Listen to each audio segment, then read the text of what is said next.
సూర్య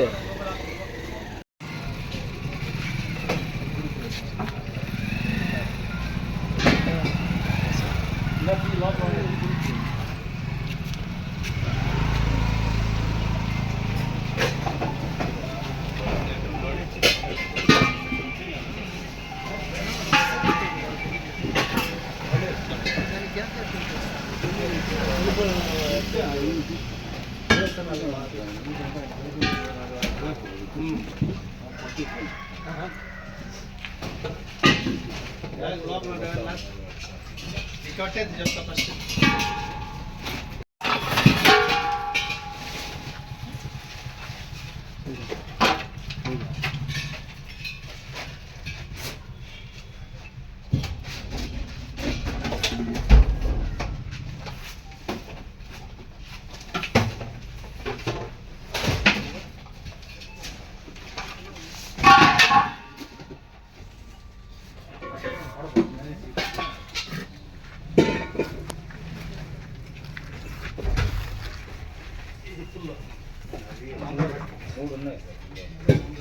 బాబు right first ఆడ బయట పెట్టేస్తే దారి వస్తుంది చంద్రబాబు దాని కింద ఉండదు కదా తీసే ఏం చేస్తారంటే ఫస్ట్ అట్లా తీసేయండి దారి ఎత్తి ఇక్కడ పెట్టేస్తే మళ్ళీ లోపలికి పోతుంది.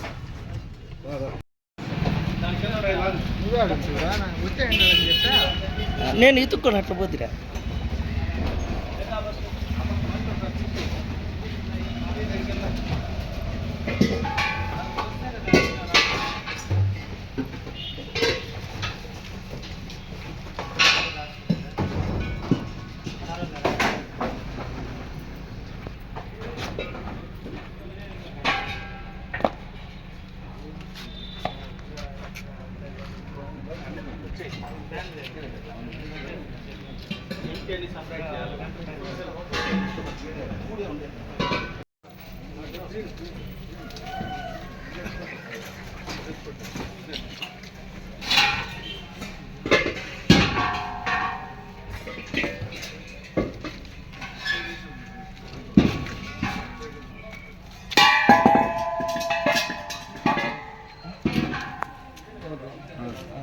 ముందర రావాలి.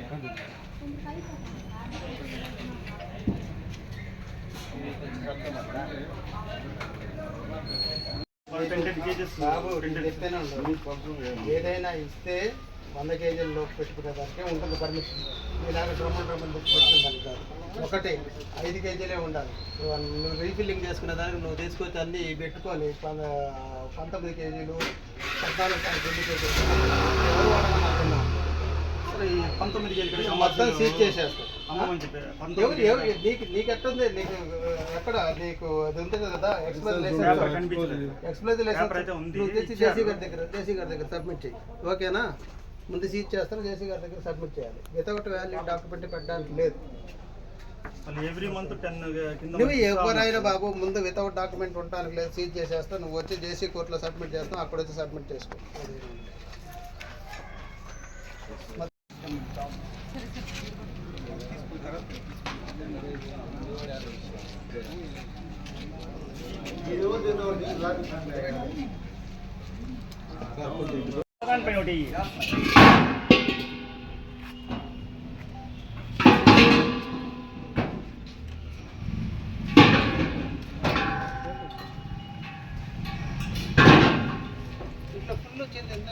సార్ ఇక్కడ సార్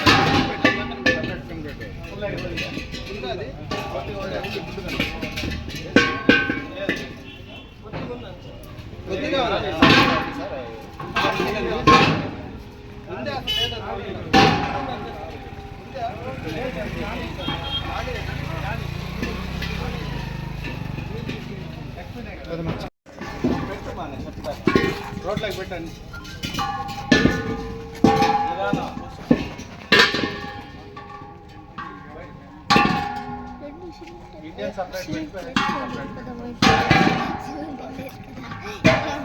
మాకు అందిన సమాచారం మేరకు ఇక్కడ అనాథరైజ్డ్గా స్టోర్ చేశారన్నారు. దాని మీద మేము ఇక్కడ రైడ్ చేసినప్పుడు వీళ్ళు 14.2 కిలోస్ అంటే మనకు గృహ అవసరాలకు ఉపయోగిస్తున్నటువంటి సిలిండర్స్లో నుంచి వీళ్ళు కన్వర్ట్ చేసి అమ్ముతున్నారు అన్నట్టు మనకు రూఢి అయినందువల్ల వీటన్నిటిని సీజ్ చేసి జాయింట్ కలెక్టర్ కోర్టు నుంచి సబ్మిట్ చేయడం జరుగుతుంది. తర్వాత జాయింట్ కలెక్టర్ వారు తదుపరి విచారణ జరిగిన తర్వాత దాని మీద యాక్షన్ తీసుకోవడం అనేది జరుగుతుంది. ఎంత ఉంటుంది సార్ దాని వాల్యూ? ఎన్ని సిలిండర్లు ఉన్నాయి సార్ చేసిన తర్వాత ఆయిల్ కంపెనీకి రెఫర్ చేయడం అనేది జరుగుతుంది. సార్ ఇప్పుడు హెచ్పి గ్యాస్ ఓటీపీ వచ్చిన 20 రోజులుగా ఇవ్వడం లేదు సార్. మరి ఈ మరి ఇన్ని ఉంటే దానిపైన గ్యాస్ ఏజెన్సీల మీద ఏం చర్యలు తీసుకుంటాం? ఓటీపీల ద్వారానే మనం ఇవ్వమంటున్నాం. ఎవరికి ఇచ్చినానో మనకు వచ్చే లోడ్స్ను బట్టి కొంత డిలే కూడా జరుగుతూ ఉంది. వాటిని టాప్ ప్రయారిటీలో ఎవరికి ముందున్న అటువంటి వాళ్ళకి ముందు బుకింగ్ చేసుకునే వాళ్ళకి ముందు ఇవ్వడం జరుగుతుంది. సార్ అక్రమంగా సిలిండర్లు అమ్మే వాళ్ళకి మీరు ఎలాంటి హెచ్చరికలు జారీ చేస్తారు సార్? అదే ఇలా 6 కేసులు నమోదు చేయడం జరుగుతుంది. వాళ్ళని సీజ్ చేసి జాయింట్ కలెక్టర్ కోర్టు మీద పెట్టి వాళ్ళ మీద యాక్షన్ ఇనిషియేట్ చేయడం జరుగుతుంది.